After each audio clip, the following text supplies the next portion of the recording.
Welcome everyone, this is Kerjims channel. Now we are back to our new episodes of True Semi-Random Champions and Comparison, featured by League of Legends versus the Mobile Legend Gang.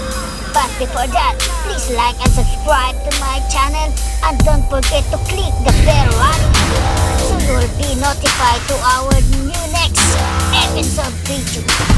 Let's do this!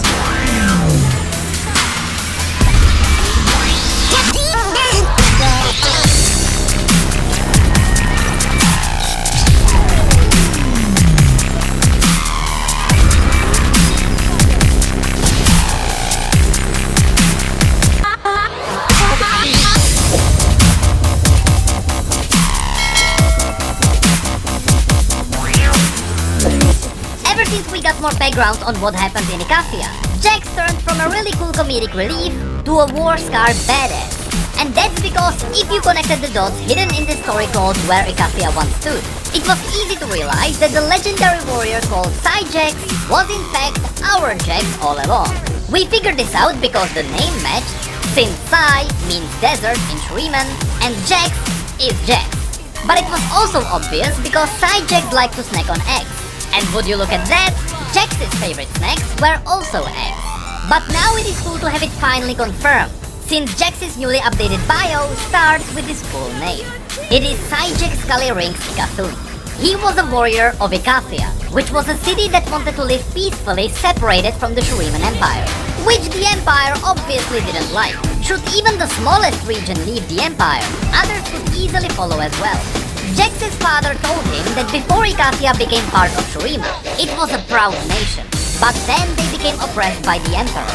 He also told Jax stories about the Koari, which were heroes who protected Icathia and its Mage King. For a time, the Mage King resisted Shurima's conquest, but eventually he died in battle, and all of the Koari committed a ritual suicide. Then the Emperor displayed the Koari's decaying bodies for all to see, and the Mage King himself was impaled above the sea's gate. As Jax's father passed these stories onto his son, he also gave him the burning resentment that was growing in every Icathian. This was one of the reasons Jax decided to study war and weapons, and he learned from both the Shuriman weapon masters and from his own clan's elders. After centuries of being ruled over by Shurima, a massive earthquake shook the coastal province of Sabra, and it revealed something hidden deep beneath the earth, something dark and powerful. Perhaps powerful enough to defeat Shurima's godlike ascended warriors. Jax was there when they discovered this dark power. He was protecting the Icathian mages when they descended down there to see it with their own eyes. The mages were barely able to push the power back with their staffs that blazed with elemental fire. Disturbed, Jax escorted the mages back to the council to tell them what they saw. There, they called this power the Void. Immediately, the council realized ways how they could use it to push back Shurima, but Jax saw the doom the Void could bring as well. As a weapon master himself, he knew that a powerful weapon could also bring danger to the wielder, and in that moment, he regretted not killing the mages on their way back to the council. With this newfound power in their hands, the council named a new Mage King, and the Koari were rebuilt, with Jax being one of the first heroes. Their early pushbacks were successful, as they liberated a city called Baizek, and Jax even killed one of the Ascended in battle, which is absolutely unheard of even to this day. Remember, a corrupted Ascended was able to kill a literal god. Even if Jax fought a lesser version of that, it still puts his real strength to question. Finally, as the Ascended host marched onto Icathia, the events of Where Icathia Once Stood happened. As the two armies clashed, the Icathian mages and priests decided it was time to unleash their weapon. The dark power swept across the land and it wiped all Icathians, Shurimans, and even the Ascended from existence. A few moments later, Icathia was lost. After this, Jax traveled back to the crater in Sabra where it all started. He was ready to take his own life, just like the ancient Koari heroes. But before he was able to do it, he noticed one of the flaming staffs laying there on the ground. It was still blazing with elemental fire that repelled the void, and Jax realized there was hope. He picked up the staff and he made sure its fire would never die down. He called it the last light of Icathia. Ashamed of his past, Jax Rings Ikathun would no longer use his old name. From that day, he was known only as Jax. After that, he left his home, and he traveled out into the world. The elemental fire extended his life, and yet the further away from Icathia he traveled, the dimmer the flame was, which made Jax realize he couldn't simply run away. He had the duty to come back. The surviving Ascended were able to stop the void from advancing forward, but the threat was still there. Now, Jax is on a new mission. He wants to find powerful warriors around the world, so he could rebuild the Koari once more. And together, they would defeat the void in Icathia once and for all. Unfortunately, to this day, even though he fought against many skilled warriors, no one proved strong enough to join him. Although this filled Jax with doubt, he still knows that in the end he will face the void, even if he has to do it alone. This is the newly updated story of Jax. It's pretty simple and easy to understand if you have already read the story of Icathia. But surprisingly, the story purposefully never revealed Jax's race. The Icathian story mentioned that Jax had some kind of a sickness when he was a child, and that sickness ravaged his skin, which probably explains why he's blue. Although it could be that he was touched by the void because he was so close to it. But since he has only 3 fingers, it is obvious that Jax isn't a human. Curiously enough, some people may remember that Ezreal randomly mentioned that there are sand trolls between Icathia and Ishtal. And since trolls in League always have 3 fingers, it is highly likely that Jax is a troll as well. But as of right now, we got no confirmation as to what he looks like under the mask. Next, let's have a look at Draven, the second person fleshed out during this update. Draven was an orphan on the streets of Basilish. He was always overconfident in his own abilities, and the only reason why he was able to survive was because of his brother, Darius, who always finished the fights Draven started. When Basilish fell to the war host of Noxus, led by Captain Cyrus, as was shown in Darius's comic, Draven foolishly tried to take the captain down, but instead of punishing them, Cyrus was impressed with their fighting spirit, and he allowed them to join the Noxian ranks. Darius took his life easily in Cyrus's warhost, but Draven grew increasingly more bored. There was no real reward for his efforts. He needed personal glory.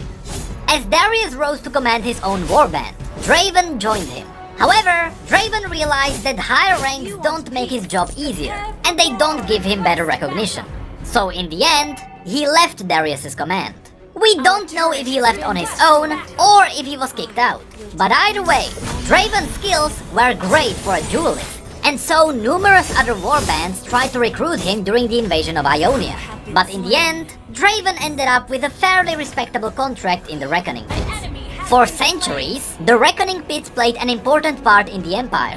Noxus punished their criminals here, and noble houses used them for settling disputes. To Draven, they were a tool to finally gain some recognition. Unfortunately, with Noxus being at war on multiple fronts, fighting in arenas wasn't as appealing anymore. So Draven spent most of his time in the drinking halls and gambling dens. He was washed up and broke when the former General Jericho Swain found him. Swain had a plan to take down the Grand General, which back then was Boran Darkwill, and he needed Draven to succeed.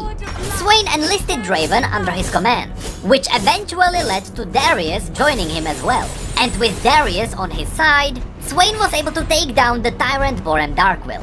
Draven now stood triumphant beside Swain, and for the first time, he was warmed by the cheering of Noxian people.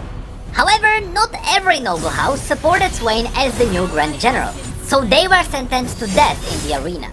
During the execution, one of the nobles managed to escape his handlers, but before he could get away, without hesitation, Draven leapt down from his balcony, and he hurled a pair of axes to cut down the fleeing man. There was a moment of silence before the crowd roared in approval. That's how Draven got his first fans, and that's how he got his new job. Draven was now the glorious executioner. He turned boring death sentences into grand spectacles. Soon after that, there was a revolution in how the Reckoning Pits worked. It wasn't just an arena to witness punishment anymore. It was a place for entertainment, with the Reckoners quickly becoming entertainers as much as combatants. Each Reckoner now had a carefully constructed backstory, fighting style, and personality. The fights were still bloody, but they less often ended in death. The rivalries and trash-talking between the best-known Reckoners became the stuff of legend throughout the Empire. But none were talked about more than Draven. In Swain's new empire, Draven had both wealth and influence, and occasionally he still fought in Darius's warhost. But with all this success, Draven grew restless again. Now he has a new goal. In Noxus, he's a legend, but he awaits the day the entire world would know his name. That's the new Draven story. It's pretty much the same as the old one, only now we have more details. And it explains this quote Swain had against Draven since release. You stood by me when I was outcast, so I stood by you when you were drunk. In spite of the stench. And lastly, let's have a look at Alistar, who was one of the last champions without proper lore. Alistar comes from one of the Minotaur tribes in the Great Barrier Mountains. The Minotaurs protected the trade routes with Zone for long years, although they preferred to stay out of Valorant's conflicts. Alistar was a warrior known across all the clans. His roar was able to scare away any trespassers. But outside of his duty, he always urged his fellow clan members to forge better bonds with the other races. To the rest of the world, Minotaurs were little more than beasts, and that made any interaction with the outside world more difficult. But then, the matriarch of House Twain of Noxus approached the Minotaurs and offered them something better.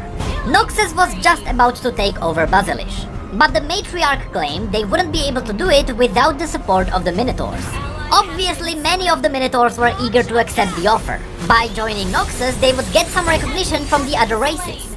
But Alistar remained skeptical. He fought Noxian scouts before, and he knew what kind of people they really were. And so, Alistar, together with 50 of his best warriors, marched out to meet the matriarch and refuse her offer. The other clans were free to do whatever they wanted, but Alistar wouldn't kneel before Noxus.